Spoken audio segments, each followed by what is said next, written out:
안녕하세요. 아닙니다. 오늘 30번째 방송인데요. 보이시죠? 30번째 방송 기념해서 우리 스태프들이 방송 타이틀 화면을 스케치북으로 만들어 주셨습니다. 어떠세요? 자, 그리고 어제 깜빡 못 보여드렸는데 이게 바로 국민의당 정책 공약집입니다. 보이시죠?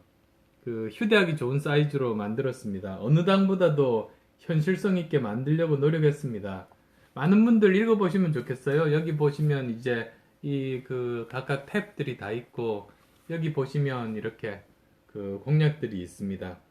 현실성 있게 만들려고 노력했습니다. 그리고 또 국민의당 홈페이지에서 무료로 다운로드 받으실 수도 있고 이 책은 인터넷 서점이나 시내 대형 서점에서 또 구매도 가능하십니다.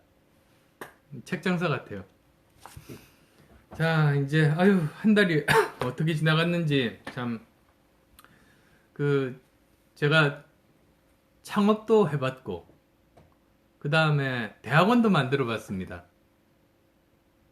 카이스트 있을 때 기술경영대학원을 이제 다른 동료 교수들과 함께 만들었어요. 그 다음에 또 창당도 해봤어요. 그러니까 저는 회사도 만들어 보고 대학원도 만들어 보고 이제 지금 이제 당도 만들어 봤는데요. 이번이 정말로 쉽지는 않았던 것 같습니다. 지금 2달도 안 됐는데 그동안에 하나도 없는 상황에서 사람들을 모으고 이제 당을 만들고 그리고 동시에 공천 작업들을 또 진행해서 지금 벌써 170여 곳의 후보들을 가진 그런 당이 됐습니다. 2달 만에 정말로 쉽지는 않았던 것 같습니다. 그것도 다른 기존의 거대 기득권 양당에 비하면 몇백 분의 1의 인력, 자금, 조직 가지고 말입니다. 그렇지만 많이 부족합니다. 쉽지는 않은 과정이지만 국민들 눈높이에 맞춰서 정말로 열심히 이제 해보겠습니다. 오늘 오후에 KBS 정강정책 방송 연설이 있었습니다. 지난번 MBC에 이어서 이제 2번째인데요. 보신 분들 계신 것 같아요. 보니까 오늘 연설에서 제가 3가지 말씀을 드렸습니다. 첫 번째로는 이번 총선에서 국민의당이 어떤 목표로 임하고 있는지, 그리고 2번째로는 국민의당을 지지해 주시면 대한민국 정치가 또 대한민국 미래가 어떻게 바뀌는지, 그리고 또 3번째로는 국민의 삶과 대한민국 미래가 또 어떤 변화가 생기는지 말씀을 드렸습니다. 참 익숙하고 편한 길 쉽죠, 사실은. 그런데 그 길로만 가면 우리 미래가 없다고 생각합니다.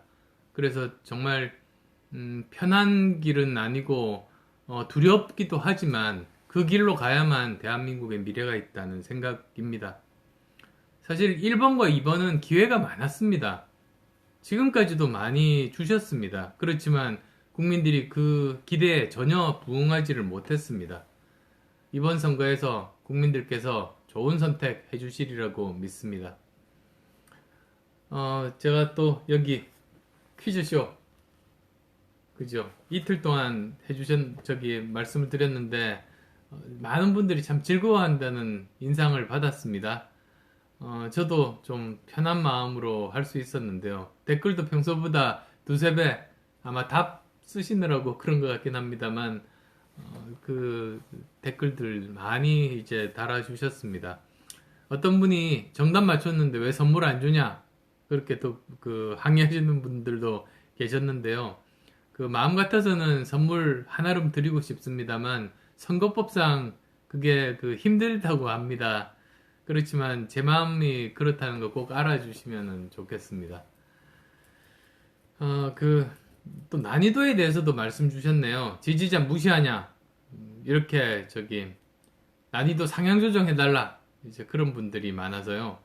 오늘 또 다시 30일 방송 기념으로 조금 난이도를 한번 높여서 퀴즈를 내보겠습니다. 오늘 정치 분야 중에서도 선거제도에 관련된 이야기를 해보려고 합니다. 선거 정말로 중요하죠. 민주주의의 꽃이고 정말로 중요한데요. 먼저 쉬운 것부터 하겠습니다. 자, 첫 번째로 다음 중에 우리나라가 채택하고 있는 선거제도는 국회의원 선거제도는 무엇일까요? 랍니다. 자, 1번 대선거구제, 2번 중선거구제, 3번 소선거구제, 4번 말선거구제입니다. 뭘까요? 자, 1번, 3번, 3번, 1번, 주로 이제 1번 아니면 3번이 많으시네요. 1번이 대선거구제, 3번이 소선거구제입니다. 3번입니다. 국회의원 소선거구제입니다. 그런데 이게 참 문제가 많습니다. 왜냐하면 국회의원 소선거구제가 되고 거기서 한 명만 이렇게 뽑다 보니까 민심이 왜곡되는 겁니다. 예를 들면 부산 같은 경우에 그 새누리당 지지와 그리고 또 그 야권 지지가 보통 뭐 비율마다 다릅니다만 60대 40 정도입니다. 그러니까 새누리당 지지하는 사람이 한 60%, 그 다음에 또 그 야당을 지지하는 사람이 40%면 거기에 따라서 정확하게 국회의원 숫자도 부산의 국회의원 숫자가 60%가 새누리당, 40%가 야권이어야 되지 않습니까? 근데 실제로는 그러지가 않습니다. 즉 부산 시민들의 그 지지자 구성을 국회의원들이 그대로 대변하지 못하는 겁니다. 과다대표됩니다. 새누리당 지지자 숫자는 적은데 국회의원 숫자는 훨씬 더 많은 거죠. 그 상태로 이제 국회로 들어가게 되면 어떻게 되느냐? 국민들이 느낄 때 우리 마음을 국회가 대변하지 못한다고 느낍니다. 그리고 국회라는 것이 여러 가지 이해관계, 갈등 조정을 해야 되는데 정확하게 그 국민의 구성을 반영해야 그나마 여기서 갈등이 해결될 수 있고 거기에 대해서 국민들이 받아들일 수 있습니다만 지금 그러지가 않습니다. 아예 구성이 국민들과 다릅니다. 그러니까 아예 거기서 갈등 조정도 안 되고 어떤 해법이 나온다고 해서 국민들이 받아들일 수가 없는 거죠. 그게 국회의원 소선거구제의 근본적인 문제입니다. 그래서 이런 것들을 저는 바꿔야 된다고 주장을 하고 있습니다. 작년이 바꿀 절호의 기회였는데요. 제가 정말 땅을 칩니다. 차라리 작년에 제가 제1야당 대표였으면 저는 어떤 것을 동원해도 국회의원 소선거구제를 조금이라도 바꿨을 겁니다. 정말로 아쉽습니다. 자, 성질내지 말아야지. 다음 이제 그 두 번째로 주관식 문제입니다. 20대 총선에서 지역구에서 뽑는 국회의원 수가 몇 명이겠습니까? 객관식입니다.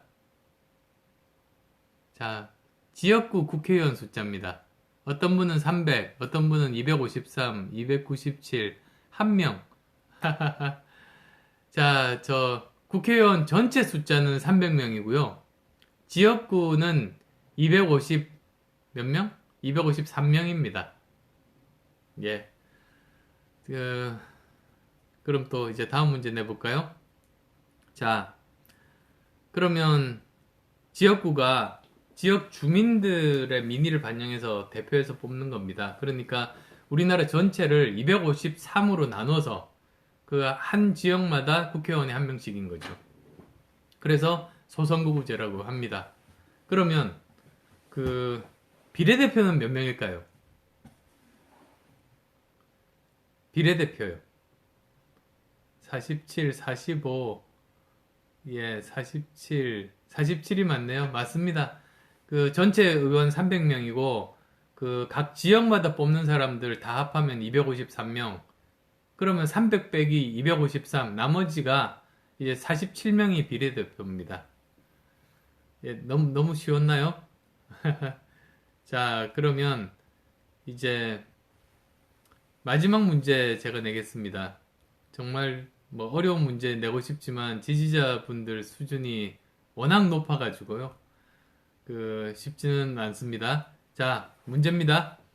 특정 정당이나 특정인에게 유리하도록 선거구를 정하는 것. 뭐라고 할까요?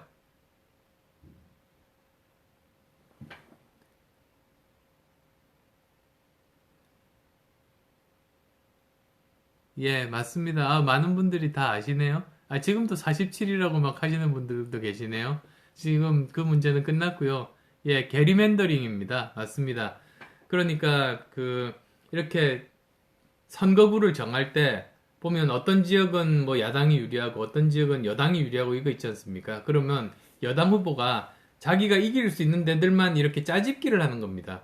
그래서 자연스럽게 선거구가 이렇게 정해지는 게 아니라 이상한 형태로 뭐 길쭉하든지 뭐 이런 형태로 정해지는 걸 게리맨더링이라고 하는데요.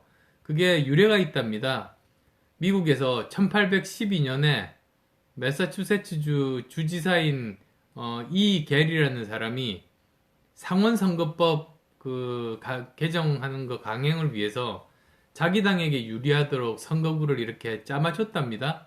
근데 그 모양이 셀러맨더 도롱뇽 비슷하게 그렇게 짜맞췄답니다. 그래서 이제 반대당에서 게리가 도롱뇽처럼 셀러맨더처럼 만들었다고 해서 게리맨더링이라고 이름을 붙이고 비난한 데서 유리한 말입니다. 야, 뭐 강의 같다고 그러시네요. 야, 하다 보니까 영 강의처럼 됐습니다. 이번 참 거대 양당, 기득권 양당의 그 폐해가 얼마나 심한지를 이번에 톡톡히 보여준 거죠, 사실. 보시면은 결국은 우리나라가 지금 문제들이 안 풀리고 있는 가장 근본 원인은 거대 양당들 때문입니다. 둘이서 서로 싸우기만 하고 서로 반대만 해서 반사이익만 가져가다 보니까 대한민국의 문제를 풀지 못합니다. 그래서 저희가 나섰습니다. 저희가 그렇게 싸우는 두 당 못하게 하고 일하게 만들 겁니다. 그게 국민의당의 그 존재 의미라고 생각합니다. 이제 볼까요? 소셜 댓글을 이제 한번 읽어드리겠습니다. 페이스북인데요. 알렉스 오님, 안 대표님 연설 보고 바로 당원 가입했습니다. 우와, 힘들어도 좀 느려도 끝까지 포기하지 말아주세요. 안 대표님 포기하면 대한민국 떠날랍니다. 아유, 떠나시지 않도록 하겠습니다. 포기할 일 같으면 시작도 안 했습니다. 자, 양승복님, IT 대선배, 힘들 때 책 도움이 많이 됐습니다. 보고 싶었는데 개소식 때 뵙고 악수하고 사진 찍고 너무 좋았습니다. 아, 개소식 때 와주신 분이네요. 그 한 분 한 분 마음을 담아서 저도 용기 잃지 않고 앞으로 우생마사 정신으로 나가겠습니다. 조선규님도 말씀해 주셨습니다. 날씨가 시원해지는 비결은 없지만 마음이 시원해지는 비결은 국민의당 안철수 대표 관훈클럽 기자회견. 아, 보셨네요. 1시간 반 동안 그 긴 시간 동안 보신 분이 의외로 많으셔서 참 감사합니다. 속 시원해지는 감동을 받으셨다니까 더 고맙습니다. 최정표님입니다. 이번 선거에서는 몇 석 덜 얻어도 기존 정당처럼 거짓 공약 없었으면 좋겠네요. 당연합니다. 국민의당이 실현 가능한 공약들 위주로 20대 총선 정책 공약을 내놓았습니다. 오늘 어디 기사들을 제가 보니까 일자리 공약들 있잖아요. 일자리 공약들 표가 나오더라고요. 근데 거대 양당 정의당까지 공약을 냈는데 엄청나게 몇백만 개 일자리를 만든다고 공약을 내놓고 저희 국민의당만 100만 개가 안 되는 뭐 몇십만 개 수준에 내놓았습니다. 근데 저희가 제일 정직한 거거든요. 나머지 다 뻥입니다. 다음 이제 트위터입니다. 산들바람님께서 말씀하셨습니다. 안철수 후보 페리스코프 퀴즈 난이도가 올랐다고. 글쎄요, 오늘 어떠셨는지 또 모르겠네요. 이현숙님입니다. 정말 하루도 빠짐없이 성실하게 매일 밤 페리스코프 하는 안철수 대표 진짜 엄지척이네요. 예, 이현숙님도 입니다. 박승리님입니다. 오늘 페리스코프 지지자 SNS 내용 중에 당에서 공식적으로 정책을 인강하면 좋겠다는 의견 정말 좋네요. 예, 인강, 인터넷 강의.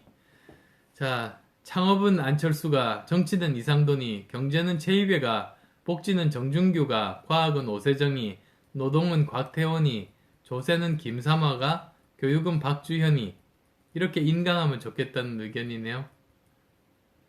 거명된 분들께 이야기해 보겠습니다. 자, 코스모스님께서 공약에 대한 격려 말씀 주셨습니다. 각 당 공약을 꼼꼼히 분석할수록 국민의 당 지지자가 된다고 하셨습니다. 고맙습니다. 그리고 산야초 사랑님께서 정강정책 방송연설을 MBC, KBS 두 곳 다 보내셨다고 응원 말씀 주셨습니다. 국민의당 안철수 대표 정강정책 방송연설을 MBC, KBS 두 번 다 시청했다. 기대, 희망, 행복, 미래, 기쁨, 설렘 자체였다. 국민을 위한 당이 있다는 것과 투표를 자랑스럽게 할 수 있다는 것. 감사합니다. 마지막입니다. 페트라님께서도 정강정책 방송연설 관련해서 격려 말씀 주셨습니다. 오히려 제가 못 봤네요. 저는 MBC, KBS 둘 다 못 봤습니다. 제가 해놓고는. 지난번 MBC에서 했던 정강정책 연설은 감성적이고 미래지향적이었다. 안철수 대표 오늘 KBS 정강정책 연설은 힘이 넘친다. 정강정책 연설 끝난 후에 바로 알파에이지 미래과학 방송 예고편도 적절하다고 하셨네요. 예, 감사합니다. 자, 벌써 이제 수요일 밤이 깊어갑니다. 내일부터 공식 선거일입니다. 그래서 지금 저는 이 방송 끝나면 곧바로 종로로 갑니다. 거기서 밤 12시가 땡 해서 이제 본격적으로 공식 선거운동이 시작되면 저는 1시도 쉬지 않고 바로 12시부터 이제 그 선거활동을 시작할 겁니다. 그래서 이제 종로에서 뭐라고 할까요? 창업 관련된 미국과 함께 강연을 이제 공유하는 그런 모임이 있습니다. 거기 가서 이제 사람들도 만나고 본격적인 선거운동 활동할 생각입니다. 1분 1초도 아까워서 12시부터 시작합니다. 예, 그럼 또 내일 뵙겠습니다. 평안한 밤 되십시오.